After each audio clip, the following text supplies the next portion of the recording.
Book summary in short Hindi में आप सबका स्वागत है। कभी ऐसा महसूस हुआ है कि कुछ डर, कुछ चिंताएं जो हमारे अंदर हैं वो असल में हमारी हैं ही नहीं। आज हम मार्क वोलन की किताब it didn't start with you के इसी चौंकाने वाले लेकिन बेहद जरूरी विचार को समझने की कोशिश करेंगे। कहानी की शुरुआत होती है एक बहुत ही मुश्किल पल से। लेखक मार्क वोलन धीरे धीरे अपनी आंखों की रोशनी खो रहे थे। देखिए, ये सिर्फ एक शारीरिक समस्या नहीं थी, ये एक ऐसा संकट था जिसने उन्हें अपने ही अतीत की गहराइयों में एक ऐसी यात्रा पर भेज दिया जिसकी उन्होंने कभी कल्पना भी नहीं की। तो ये किताब एक बहुत ही गहरा सवाल सामने रखती है, एक ऐसा सवाल जो शायद हमारी पूरी दुनिया हिला दे। सोचिए जरा, क्या ऐसा हो सकता है कि हमारे जो सबसे गहरे डर हैं, जो चिंताएं हैं, वो हमारी अपनी कहानी का हिस्सा हो ही नहीं? क्या हो अगर ये हमें किसी और से विरासत में मिली हो? तो चलिए पहले भाग में चलते हैं। यहाँ हम लेखक मार्क वोलन की अपनी कहानी को जानेंगे, उनके दर्द को और जवाबों के लिए उनकी हताश खोज को। मार्क की हालत ऐसी थी कि वो एक ब्रेकिंग पॉइंट पर आ चुके थे। असहनीय चिंता, गहरा डिप्रेशन और ऊपर से ये डर कि उनकी आंखों की रोशनी जा रही है। जब इंसान इतना हताश हो जाता है तो क्या करता है? उन्होंने भी वही किया। अपना सफल बिजनेस, अपने रिश्ते, सब कुछ पीछे छोड़ दिया और एक जवाब की तलाश में निकल पड़े, पूरब की ओर। उन्होंने खुद को मुश्किल से मुश्किल साधनाओं में झोंक दिया। रोज घंटों घंटों ध्यान करना, कई दिनों तक उपवास रखना, गुरुओं के साथ मंत्र जाप करना, सब कुछ किया। लेकिन कोई भी तकनीक, चाहे वो कितनी भी कठिन क्यों ना हो, उनके अंदर के तूफान को शांत नहीं कर सकी। बल्कि सच तो ये था कि उनकी हालत और भी खराब होती जा रही थी। और फिर ठीक उस वक्त जब वो लगभग हार मानने ही वाले थे, उन्हें दो अलग अलग आध्यात्मिक गुरुओं से एक बड़ी ही हैरान करने वाली सलाह मिली। दोनों ने एक ही बात कही, घर जाओ, अपने माता पिता के साथ सुलह करो। मतलब जवाब कहीं बाहर नहीं था, बल्कि उन रिश्तों में था जिनसे वो दूर भाग रहे थे। और यही सलाह मार्क को इस किताब के सबसे क्रांतिकारी विचार की ओर ले गई, जिसे कहते हैं विरासत में मिला पारिवारिक आघात। ये एक ऐसा विचार है कि दर्द, डर और अनसुलझे संघर्ष ठीक हमारे डीएनए की तरह ही एक पीढ़ी से दूसरी पीढ़ी तक पहुंच सकते हैं।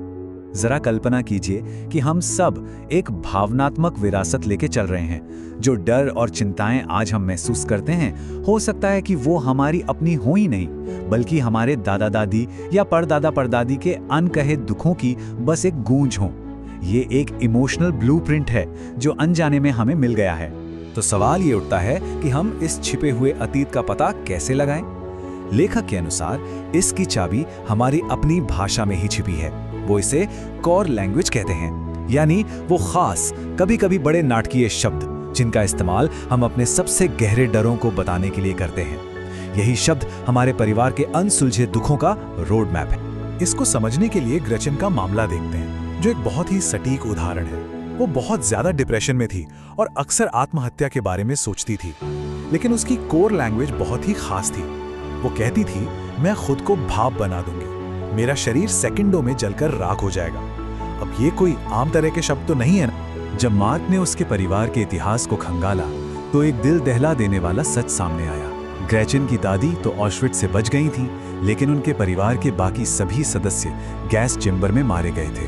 वो सचमुच भाप बन गए थे और जलकर राख हो गए थे। ग्रेचन अनजाने में अपनी दादी के उस अनकहे दर्द की भाषा बोल रही थी, उस पीड़ा को जी रही थी जिसके बारे में कभी बात ही नहीं। तो ये बात हमें तीसरे भाग की ओर ले जाती है कि हम अपने जीवन में इन शक्तिशाली सुरागों को कैसे खोज सकते हैं। ये भाग हमें अपनी कोर लैंग्वेज को पहचानने और उन छिपे हुए पारिवारिक पैटर्न को उजागर करने के तरीके बताता है। जेसी की कहानी भी एक असाधारण उदाहरण है। जब वो 19 साल का था, उसे अचानक नींद न आने की गंभीर समस्या हो गई।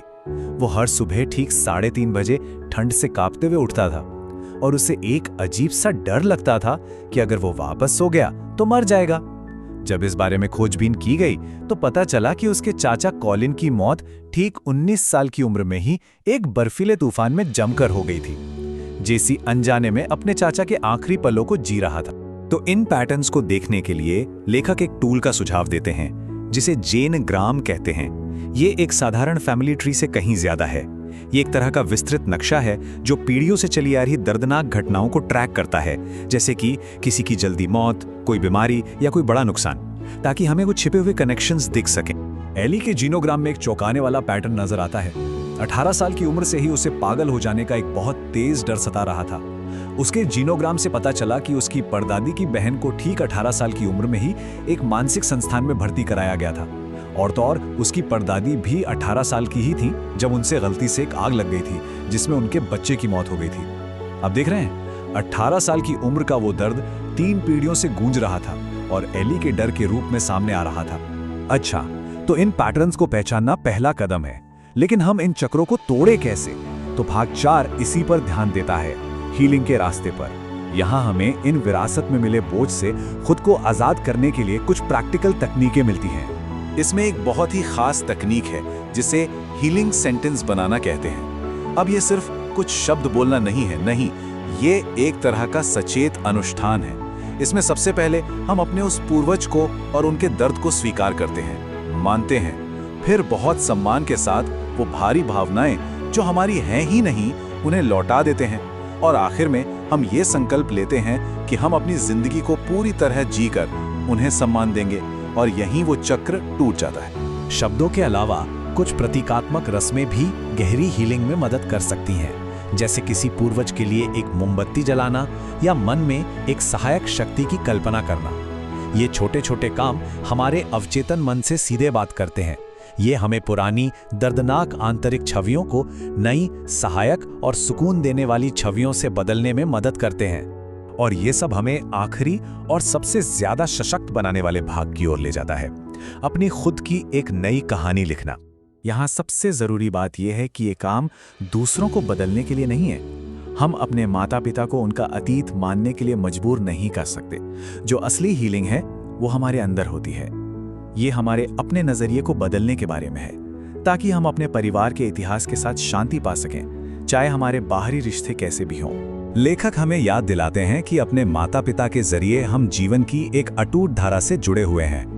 जब हम इन विरासत में मिले आघातों की उलझनों को सुलझाते हैं तो हम खुद को उस जीवन शक्ति को पूरी तरह से पाने की इजाजत देते हैं जो असल में हमारा जन्मसिद्ध अधिकार है।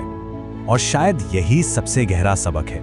हम अपने पूर्वजों का सम्मान उनके दर्द को दोहराकर नहीं करते, हम उनका सम्मान उस चक्र को तोड़कर करते हैं। हम उस जीवन को पूरी तरह से जीकर उनकी विरासत को आगे बढ़ाते हैं, उस जीवन को जिसे शायद वो कभी जी ही नहीं सके। तो हम आपको इस आखिरी शक्तिशाली सवाल के साथ छोड़े जाते हैं। सोचिए, आप किसकी कहानी ढो रहे हैं, और ये जानने के बाद आज आप अपने लिए कौन सी नई कहानी लिखने के लिए आजाद हैं।